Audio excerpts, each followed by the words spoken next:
नमस्ते। चलिए आज एक मजेदार क्विज से अपने हिंदी से इंग्लिश ट्रांसलेशन स्किल्स को टेस्ट करते हैं। तैयार हैं? तो फिर शुरू किया जाए। तो ये है हमारा आज का चैलेंज।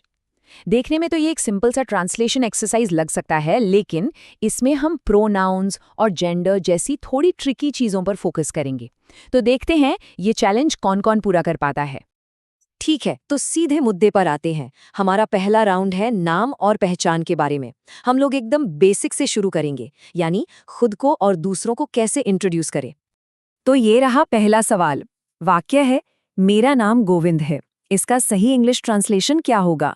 जरा सोचिए, मेरा शब्द को इंग्लिश में क्या कहते हैं? और सही जवाब है option B, my name is Govind. बिल्कुल, यहाँ पर जो कीवर्ड था वो था मेरा। तो मेरा का मतलब होता है माय। ये एक पजेसिव प्रोनाउन है, मतलब ये दिखाता है कि कोई चीज किससे जुड़ी है या किसकी है। सिंपल है ना? अब देखते हैं आगे क्या होता है। बहुत बढ़िया। चलिए अब दूसरे सवाल की तरफ बढ़ते हैं। इस बार का सेंटेंस है, तुम्हारा नाम रमण है। ध्यान दीजिएगा, इस बार हमने एक अलग पजेसिव प्रोनाउन यूज किया है। और अगर आपने चुना योर नेम इज रमन, तो आप एकदम सही हैं। देखा, सिर्फ एक शब्द बदलने से, मेरा की जगह तुम्हारा करने से पूरा का पूरा मतलब ही बदल गया। तो तुम्हारा को भी समझ लेते हैं। इसका मतलब है योर। इसका इस्तेमाल तब होता है जब हम किसी से सीधे बात कर रहे हो। तो मेरा मतलब माय और तुम्हारा मतलब योर। एकदम क्लियर, राइट? चलिए अब आगे बढ़ते हैं। स्वागत है राउंड 2 में, लोग और सर्वनाम। अब हम ये देखेंगे कि दूसरे लोगों के बारे में बात करने के लिए प्रोनाउंस का इस्तेमाल कैसे करते हैं। ओके, अब सवाल थोड़ा सा और इंटरेस्टिंग हो रहा है। सेंटेंस है, वह मेरी बहन है। इस एक सेंटेंस में दो तरह के प्रोनाउन हैं, एक सब्जेक्ट प्रोनाउन और एक पजेसिव प्रोनाउन। ध्यान से सही ऑप्शन चुनिएगा। और इसका सही ट्रांसलेशन है शी इज माई सिस्टर।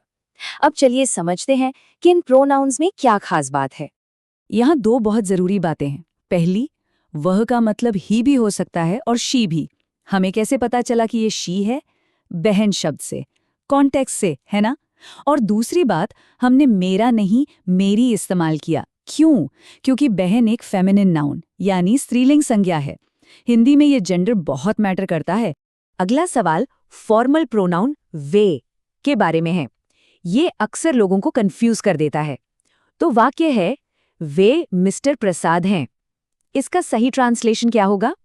इसका सही जवाब है ही इज मिस्टर प्रसाद। अब ये थोड़ा कंफ्यूजिंग लग सकता है, क्योंकि वे का मतलब तो दे होता है ना? लेकिन इस कॉन्टेक्स्ट में इसका इस्तेमाल किसी एक इंसान को रिस्पेक्ट देने के लिए किया गया है। तो याद रखने वाली बात यह है, वे के दो यूज हैं।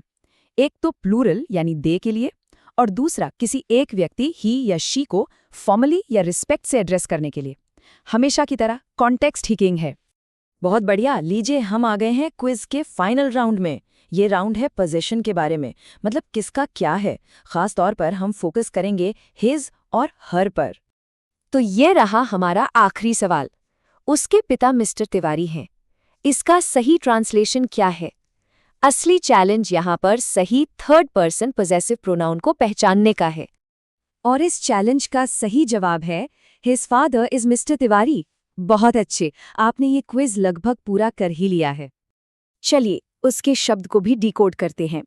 ये एक बहुत वर्सेटाइल प्रोनाउन है, जिसका मतलब हिज भी हो सकता है और हर भी।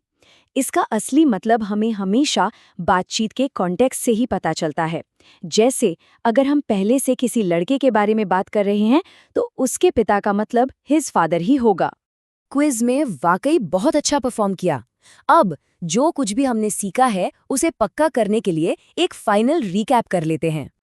और ये रही आपकी ग्रामर चीट शीट। इस टेबल में आज सीखे गए सारे ज़रूरी प्रोनाउंस, उनकी रोमन स्पेलिंग और इंग्लिश मीनिंग दिए गए हैं। फ्यूचर में रेफर करने के लिए ये बहुत काम आएगी। तो इस नई जानकारी के साथ भाषा सीखने के इस सफ़र में अगला कदम क्या होना चाहिए? 1 मिनट के लिए सोचिए। आज जो कुछ भी सीखा है उसे इस्तेमाल करके अपने किसी दोस्त को हिंदी में कैसे इंट्रोड्यूस करेंगे? ये सिर्फ एक सवाल नहीं है, ये नॉलेज को एक्शन में बदलने की बात है। सोचिएगा ज़रूर।